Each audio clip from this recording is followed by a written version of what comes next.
Panorama group, जो सोचता है वो करता है।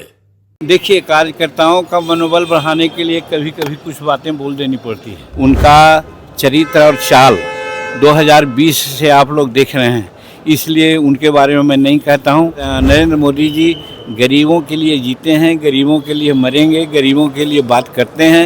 नमस्कार, आप हैं न्यूज़ फॉर नेशन पर। मैं आपके साथ अभिजीत सिंह।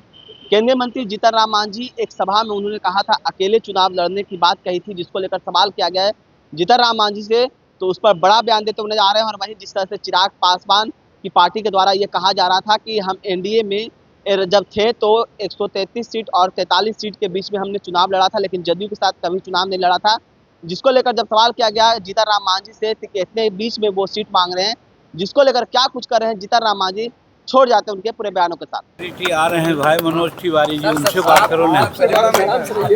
आप बिहार में अकेले सवाल सब पे भारी है। अगर बिहार में चुनाव होना है, सीट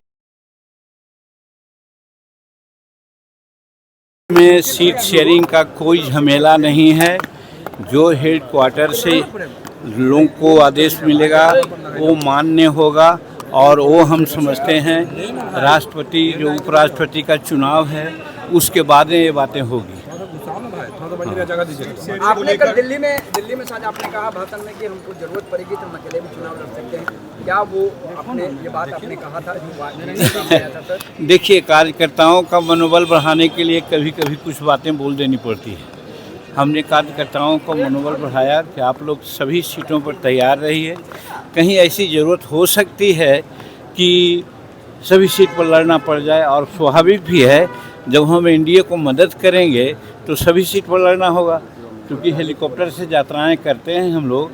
तो लास्ट मैंने 20 में 62 चुनाव मीटिंग किया था। तो 62 चुनाव मीटिंग क्या अपने क्षेत्र में किया था, सब जगह किया था। उसी प्रकार से सबको कहा कि सब जगह हम लड़ना होगा, इसलिए आप लोग तैयार रहिए। सर, एक सवाल है, चिराग पासवान कर रहे हैं कि जेडीयू से अलग होकर लड़े 143 फिर 43, इसी के बीच में सीट चाहिए। अब देखिए, उनकी बात मैं नहीं कह सकता हूँ। उनका चरित्र और चाल 2020 से आप लोग देख रहे हैं, इसलिए उनके बारे में मैं नहीं कहता हूँ।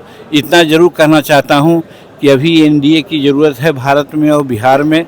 वैसी परिस्थिति में एनडीए कमज़ोर नहीं हो, हर एनडीए के जो अंग है उसको चाहिए कि मदद करें। अच्छा, केरल कांग्रेस ने जो बयान दिया है बीडी और बिहार को लेकर, आप कैसे देख रहे हैं?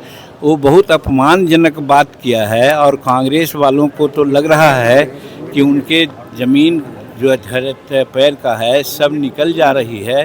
तो वैसी परिस्थिति में प्रलाप कर रहे हैं। यहाँ प्राइम मिनिस्टर के माँ को और प्राइम मिनिस्टर को उन्होंने भद्दी भद्दी बातें सुनाई, उसी प्रकार से केरल में उनके लोग सुनाए हैं। तो कहने का मतलब इससे पता चल जा रहा है कि वो लोग जनतांत्रिक मूल्यों में विश्वास नहीं करते हैं। वो कुछ गलत ढंग की बात प्रचारित कर करके अपने को स्थापित करना चाहते हैं, यही साबित होता है। और जो केरल में जो बात हुई है उसकी हम भर्त्सना करते हैं। जीएसटी में बड़े बदलाव हुए हैं, गरीबों के लिए एनडीए नेताओं कर रहे हैं। ये ऐतिहासिक फैसला है।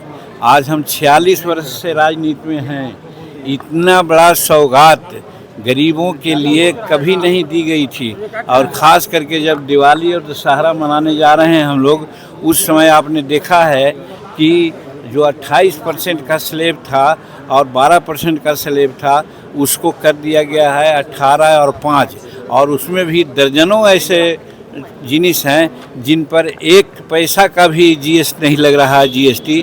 तो इस तरह से नरेंद्र मोदी जी गरीबों के लिए जीते हैं, गरीबों के लिए मरेंगे, गरीबों के लिए बात करते हैं।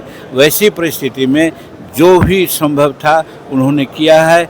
इससे एक तो हमारा जितना महंगाई है, महंगाई का मुद्दा लोग बनाते थे, वो मुद्दा साफ होता है। और दूसरे तरफ दूसरे देश जो गिदड़ भभकी दे करके हम पर दबाव डालना चाहते हैं, उनको भी इससे जवाब मिल जाएगा।